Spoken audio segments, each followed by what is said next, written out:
Om Swastiastu. Assalamualaikum warahmatullahi wabarakatuh. Namo Buddhaya, Shalom, salam kebajikan, salam sejahtera untuk kita semua.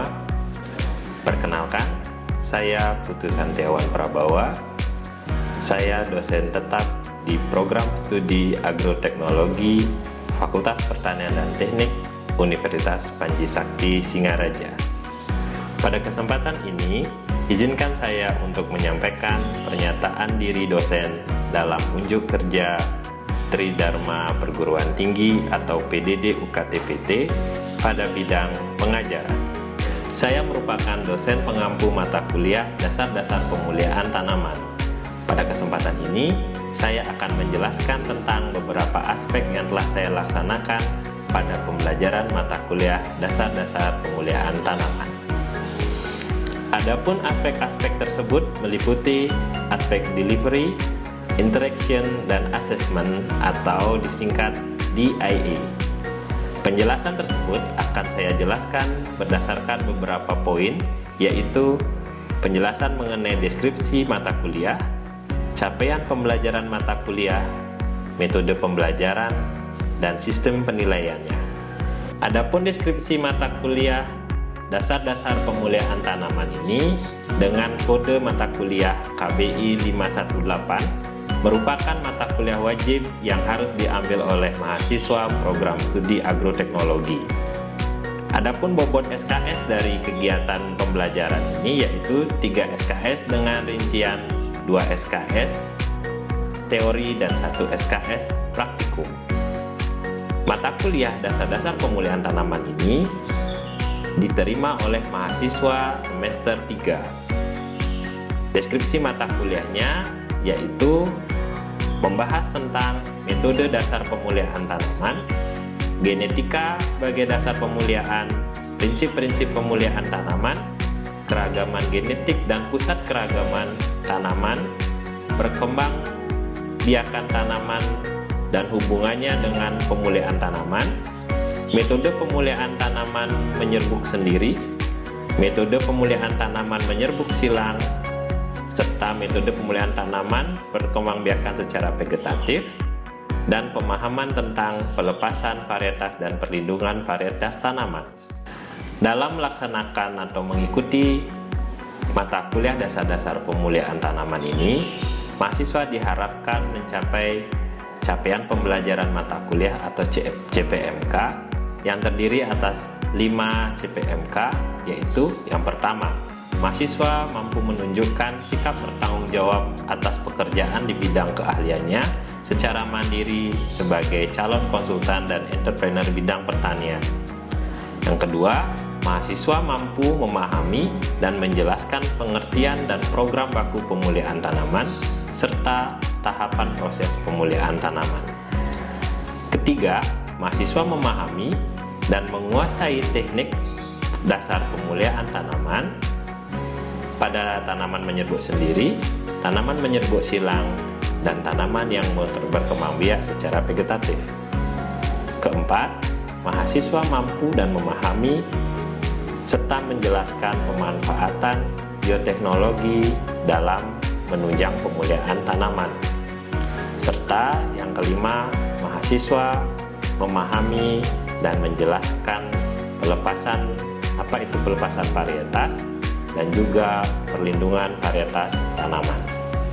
Materi-materi pembelajaran yang saya ajarkan dalam mata kuliah dasar-dasar pemulihaan tanaman ini diantaranya adalah 1. Pendahuluan dan metode dasar pemulihaan tanaman. 2. Ilmu genetika sebagai dasar pemulihaan tanaman. 3. Mekanisme pengaturan sifat tanaman. 4. Keragaman genetik sebagai sumber pemulihaan tanaman. 5. Sistem perkembangbiakan tanaman. 6. Karakter kualitatif dan hukum Mendel. 7. Karakter kuantitatif dan heritabilitas. Serta di pertemuan ke-8 adalah ujian tengah semester.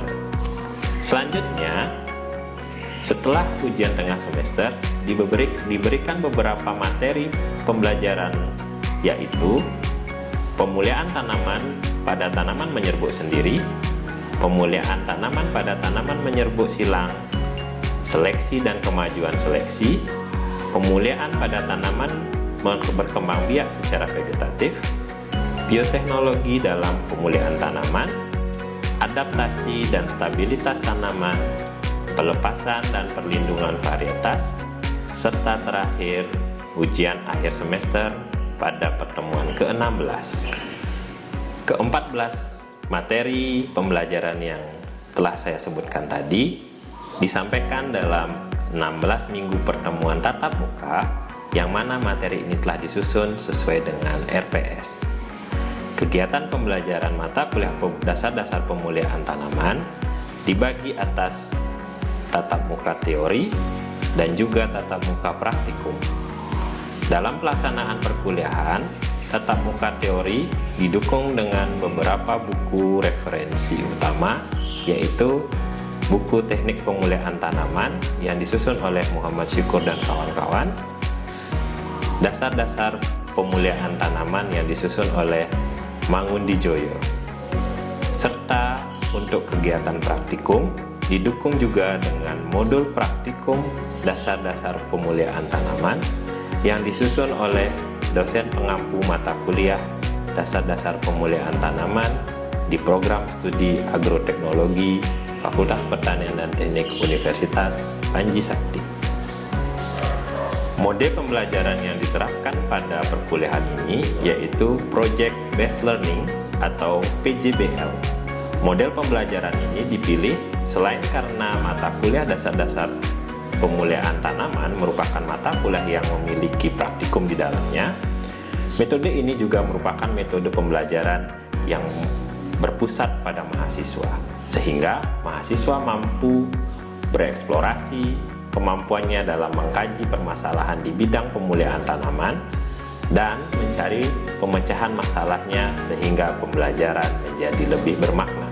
Dalam mendukung kegiatan perkuliahan, saya juga memanfaatkan Learning Management System atau LMS yang dikembangkan oleh Unipas dengan platform Moodle. Sesuai dengan metode DAE yang saya gunakan, pada aspek delivery dilakukan pada proses perkuliahan dan juga pada pembelajaran di kelas dan LMS Moodle. Selain itu juga, mahasiswa juga melakukan presentasi secara berkelompok. Pemanfaatan LMS untuk perkuliahan juga saya lakukan untuk mengunggah materi dan tugas-tugas individu serta topik diskusi yang dapat dikerjakan dan didiskusikan oleh mahasiswa secara mandiri. Penggunaan LMS ini juga mempermudah mahasiswa dalam mengumpulkan tugas mereka secara mandiri. Penerapan aspek interaction yang saya lakukan yaitu adalah interaksi antar dosen dengan mahasiswa ataupun interaksi antara mahasiswa dengan mahasiswa. Interaksi dosen dengan mahasiswa dilakukan melalui diskusi dalam penyelesaian permasalahan, tugas-tugas yang diterima oleh mahasiswa ataupun bimbingan-bimbingan proyek. Sedangkan interaksi antara mahasiswa dengan mahasiswa dilakukan dalam kegiatan diskusi, tugas-tugas kelompok ataupun presentasi. Sedangkan untuk mendukung interaksi di luar jam perkuliahan, dibuatkan WhatsApp group pada mata kuliah dasar-dasar pemulihan tanaman sehingga mahasiswa bisa berdiskusi di luar jam perkuliahan. Untuk aspek assessment yang saya gunakan dalam perkuliahan ini terdiri atas yang pertama, aktivitas partisipasi mahasiswa sebesar 10%, tugas kelompok berupa presentasi sebesar 10%, tugas individu berupa kuis sebesar 15%, ujian tengah semester sebesar 20%, ujian akhir praktikum sebesar 15%, dan ujian akhir semester sebesar 30%. Demikianlah penjelasan aspek DAE yang saya gunakan dalam proses pembelajaran mata kuliah dasar-dasar pemulihan tanaman. Selanjutnya, mari kita saksikan bersama kegiatan perkuliahan secara tatap muka yang telah saya lakukan pada pertemuan keempat mata kuliah dasar-dasar pemuliaan tanaman dengan materi keragaman genetik sebagai sumber pemuliaan tanaman. Selamat siang. Selamat siang. Apa kabar hari ini? Baik ya. Sehat? Madu sehat, Madu? Sehat. Oke. Ketemu lagi kita di mata kuliah dasar pemuliaan tanaman di pertemuan keempat kita ya. Jadi hari ini kita akan berbicara, kita akan membahas tentang keragaman genetik sebagai sumber untuk pemuliaan tanaman. Tujuan pembelajaran kita di materi keragaman tanaman atau keragaman genetik tanaman untuk menunjang kegiatan pemulihaan tanaman itu ada 3. Yang pertama, mahasiswa dapat memahami dan menjelaskan keanekaragaman sifat tanaman sebagai modal untuk pemulihaan tanaman. Itu yang pertama. Yang kedua, mahasiswa dapat memahami dan menjelaskan pusat-pusat keragaman genetik. Jadi di mana saja pusat keragaman genetik tanaman yang ada di dunia dan juga di Indonesia nanti khususnya. Kemudian yang ketiga, mahasiswa dapat memahami dan menjelaskan bagaimana teknik pelestarian sumber daya genetik atau pelestarian sumber daya genetiknya. Dan juga bagaimana membuat atau meningkatkan keragaman genetik pada tanaman. Oke.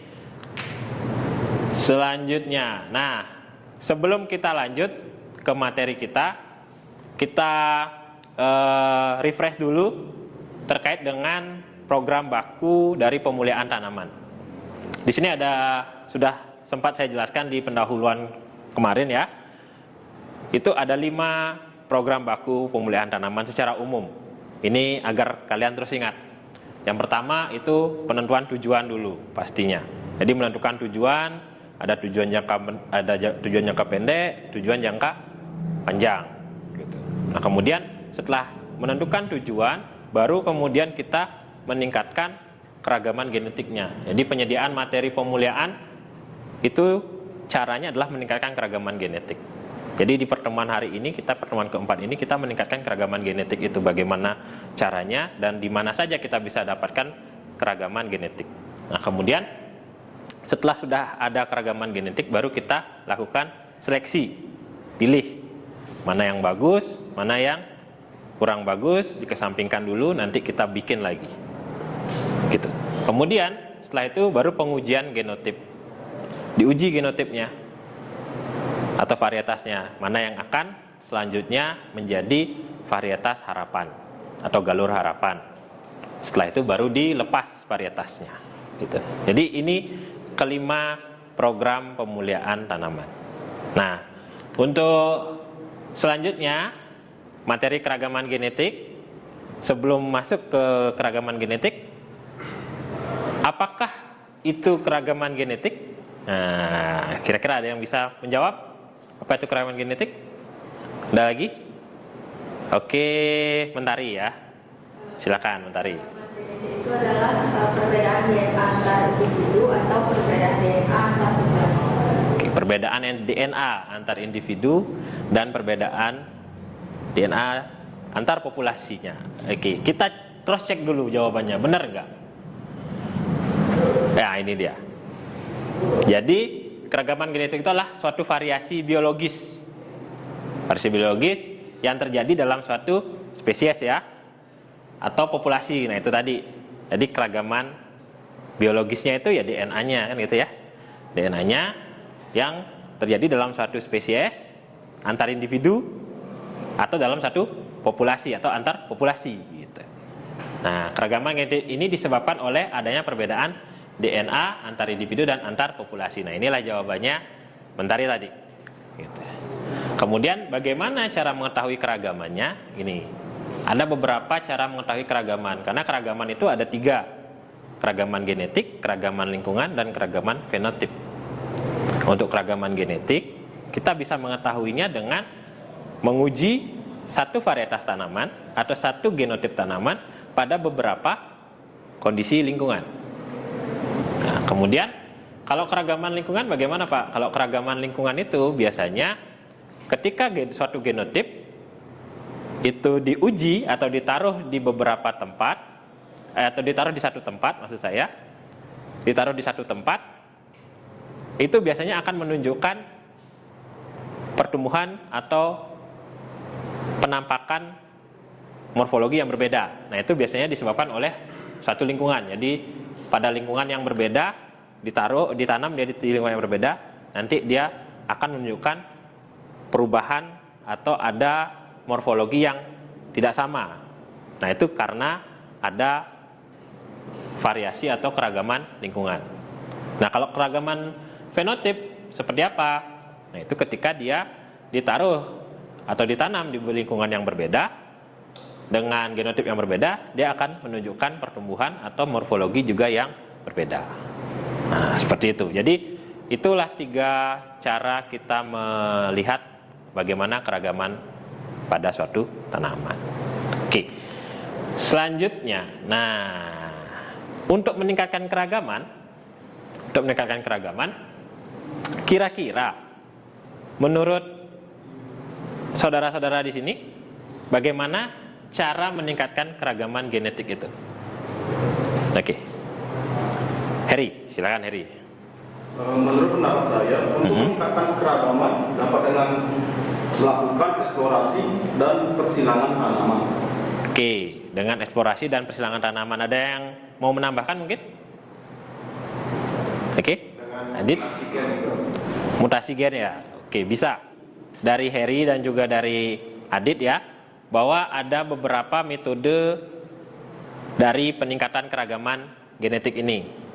Secara konvensional itu ada eksplorasi, koleksi, kemudian ada yang namanya introduksi ya, ada hibridisasi atau persilangan.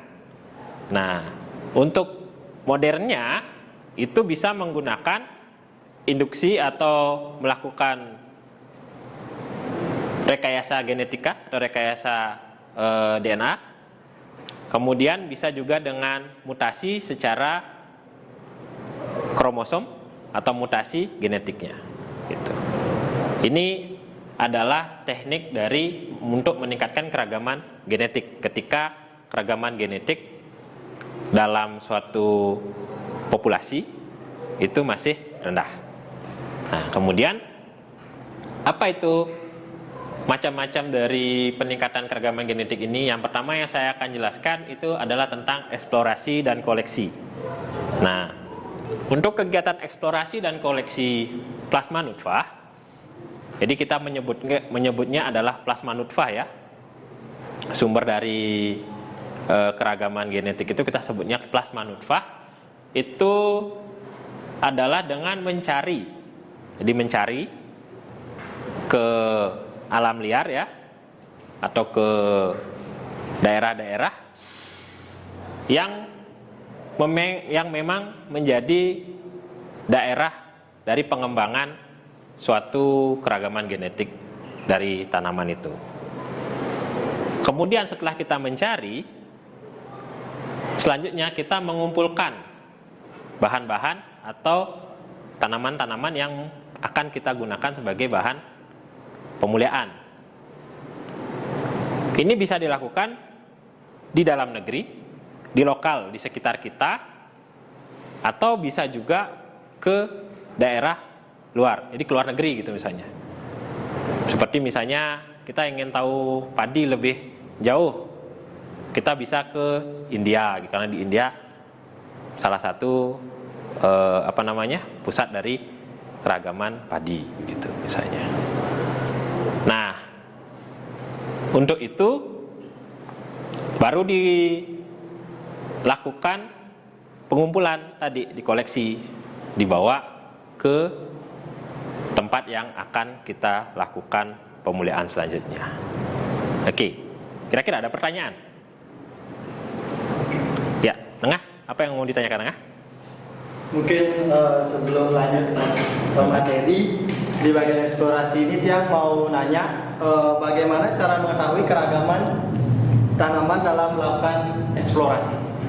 Oke, bagaimana kira-kira mengetahui keragaman tanaman. Nah, jadi mungkin maksudnya ketika kita melakukan eksplorasi, ketemu misalnya padi, ini padi kan mirip-mirip ya.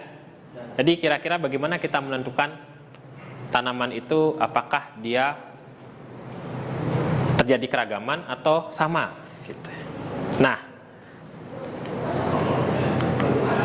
dalam proses dalam proses eksplorasi, dalam kegiatan proses eksplorasi ada yang disebut dengan karakterisasi tanaman.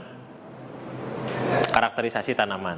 Nah, untuk melakukan karakterisasi tanaman itu kita berpedoman pada deskripsi atau deskriptor dari tanaman yang akan kita eksplorasi atau kita koleksi. Gitu. Contohnya, misalnya kalau padi gitu misalnya, ada yang namanya deskriptor tanaman padi.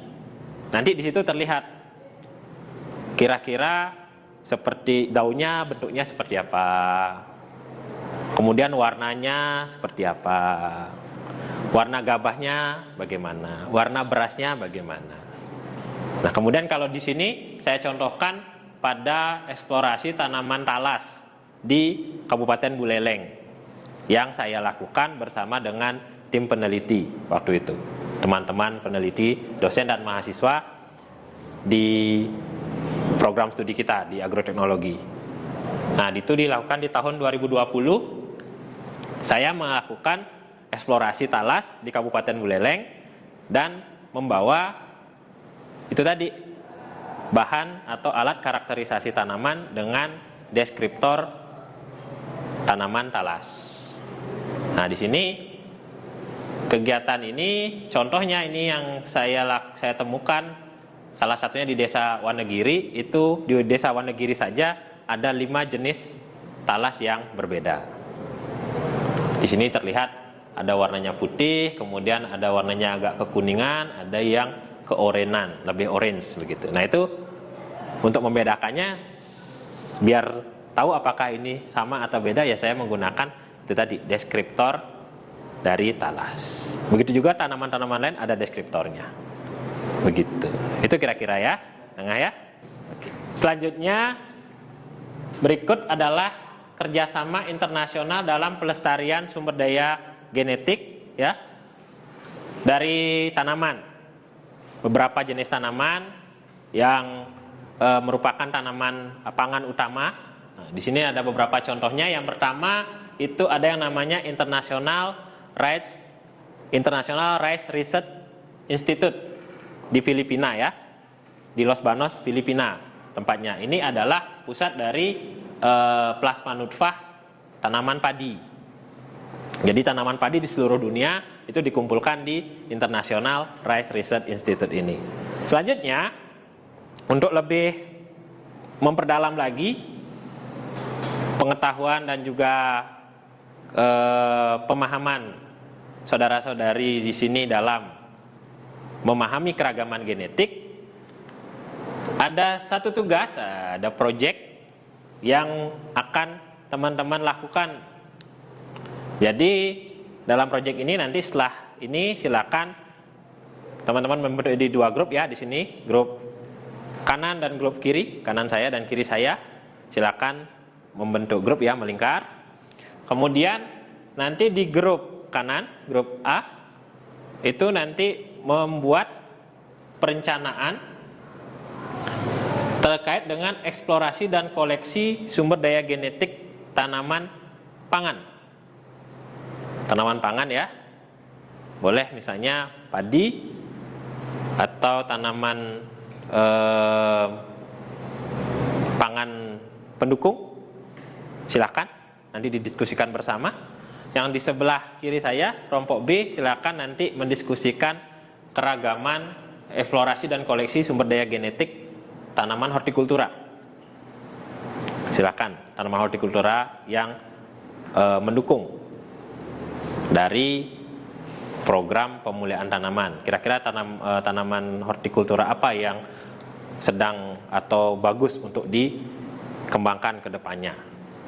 Nah, kemudian nanti setelah itu dirancang kegiatannya. Setelah dirancang kegiatannya, dilakukan eksplorasi ke lapangan ya. Nanti saudara-saudara ke lapangan melakukan eksplorasi. Setelah ada eksplorasi, dikarakterisasi ya, seperti yang saya jelaskan tadi. Nanti ada karakterisasinya. Saya akan berikan deskripsi atau deskriptor dari tanaman yang akan saudara-saudara eksplorasi. Kemudian baru terakhir dilakukan presentasi, dipresentasikan di kelas. Jadi nanti proyek ini akan kita lakukan sampai sebelum UAS. Sampai sebelum UAS, jadi sebelum pertemuan ke-16. Di pertemuan sebelum UAS itu kita presentasi, gitu. Oke, kalau sudah paham, sekarang silakan dulu membentuk kelompok masing-masing. Satu ya, kelompok A. Kira-kira sudah didiskusikan bagaimana rencana proyek untuk eksplorasi dan koleksi dari tanaman pangannya?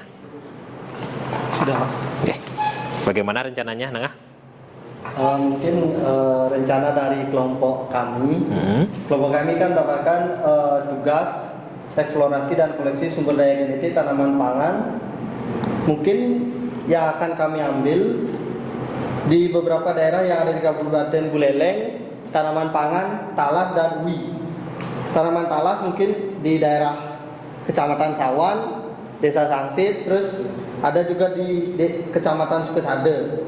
Terus untuk uwinya mungkin kami ambil di Kecamatan Kutaman sama Banjar, Pak. Oke, silakan dilanjutkan diskusinya ya. Selanjutnya kelompok B ini, kelompoknya Heri, ya. Kira-kira apa yang sudah didiskusikan dan bagaimana rencana proyek eksplorasinya? Untuk kelompok saya, kita memilih 2 tanaman berupa jeruk dan mangga. Yang jeruk ini berlokasi di Terjepule dan mangga ini berlokasi di Kubu Tambahan. Oke, tadi kalian sudah berdiskusi, kemudian sudah melakukan, sudah saya tanyakan juga bagaimana rencana proyek eksplorasinya.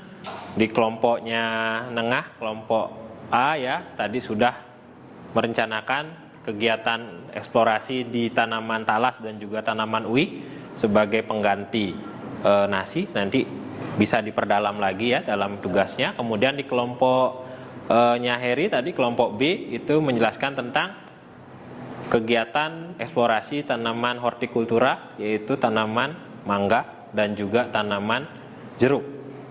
Ya, nanti itu lebih dieksplorasi lagi juga. Silakan dilakukan eksplorasi dengan baik. Kemudian nanti setelah itu kita presentasikan sebagai tugas akhir sebelum UAS. Baik, itu yang bisa saya sampaikan hari ini. Terima kasih atas waktu dan kedatangan teman-teman dalam perkuliahan dasar-dasar pemuliaan tanaman hari ini. Terima kasih.